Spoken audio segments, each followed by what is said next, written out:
So I went into this movie not knowing too much, and I left after watching this movie, well, with a goofy-ass smile on my face.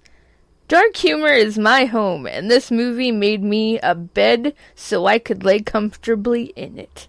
I am so stoked to talk bodies, bodies, bodies. Let's pop a champagne bottle together and... Whoa! Watch out for that...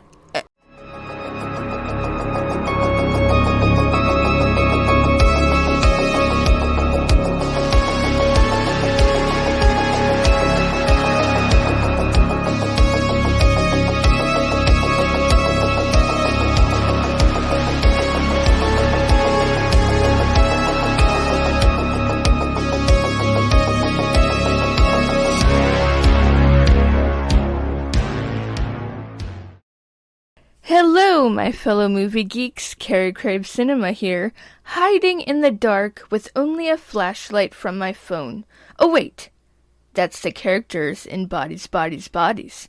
I sat in the theater, and as I watched this movie, the dialogue made me cringe, but it is supposed to, because it is poking fun at a certain age group. The fact that the actors are in that age group and they are making fun of their own generation is as meta as it gets. And guess what? I love it. Also, the one actor that I thought I would hate the most, I actually enjoyed more than half of these characters. Mr. Pete Davidson. His character, David, is the typical alpha male who has to show the other males up, and that kind of literally became the death of him. So, these old friends already have tension you can cut with a knife. Somewhat kind of pun intended. Sophie comes to basically crash the hurricane party with her new girlfriend B. Sophie ghosted her friends while she was kind of forced to go to rehab. So there's kind of some tension on both sides here. Sophie acts like nothing has changed, but looking at the others in their friend group, things definitely, they changed. As you watch all of their own dynamics, you can tell there's a lot that needs to be mended, but they still do their fake smile, their fake hugs, fake laughs, just to keep it all cordial. But, as shit hits the fan, it all resurfaces, causing it to be much easier to point fingers at one another. Each character is pretty insufferable, to be honest. Alice is the comic relief who agrees with whatever sounds right. She is pretty much a ditz with a sense of humor. She's a female frickin' Patrick.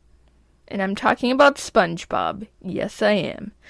Emma is wrapped up in herself, but also insecure, which means... it kind of seems like the reason why she stays with David. And that's probably why they fight throughout the majority of the film. Jordan just wants to be seen and will lie about whatever to feel like she has a place. She will do whatever it takes to get what she wants. She's definitely aggressive.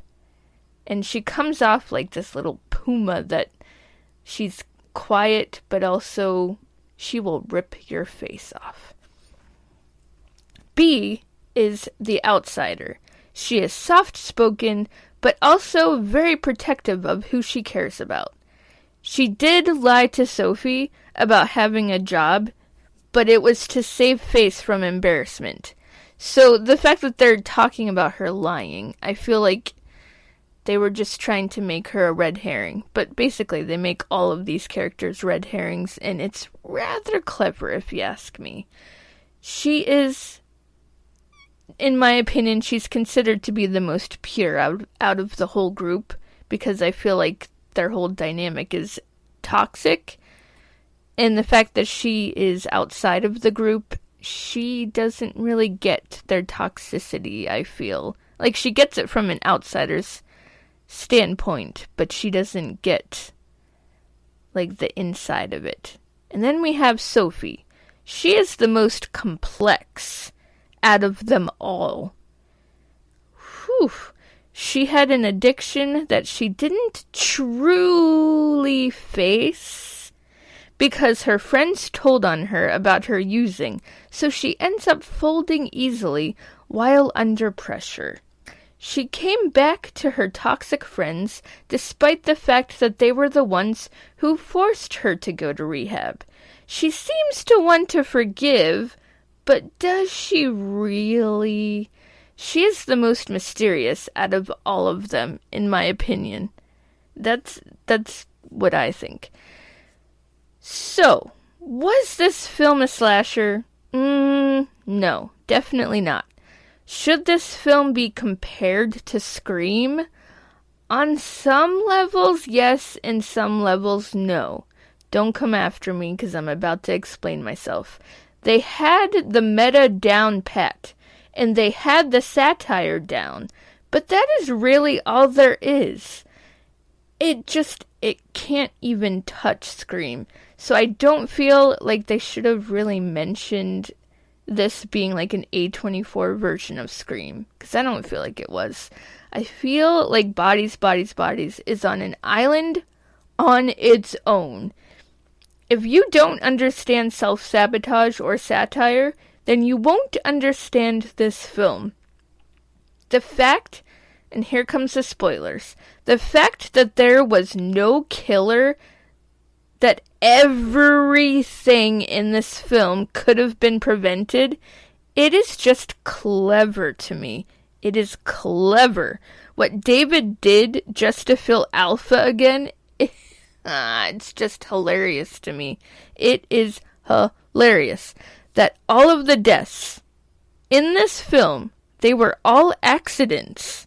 It's just brilliant. And then the friend Max, he was the red herring of all red herrings. He just pops up at the very end, and he witnesses the aftermath. And he looks around, and he sees, a little bit of what happened. And then he goes, "What happened here?" All B says is, "I got reception." And then it's the end. It is just funny as hell. I could keep going on and on about this film, but I will leave it right there. It is a good time film, and it blew me away more than I expected. I loved to hate these characters, so I enjoyed whatever happened to them. Give this film a watch if you love dark humor that pokes fun. Oh, and by the way, please stay away from machetes. Please do not do what David did. Okay? So, I will end it here. Hurricane over. Reception is back. Also, don't play sketchy games with toxic friends. Thank you for watching my video. Stay geeky for movies, my friends.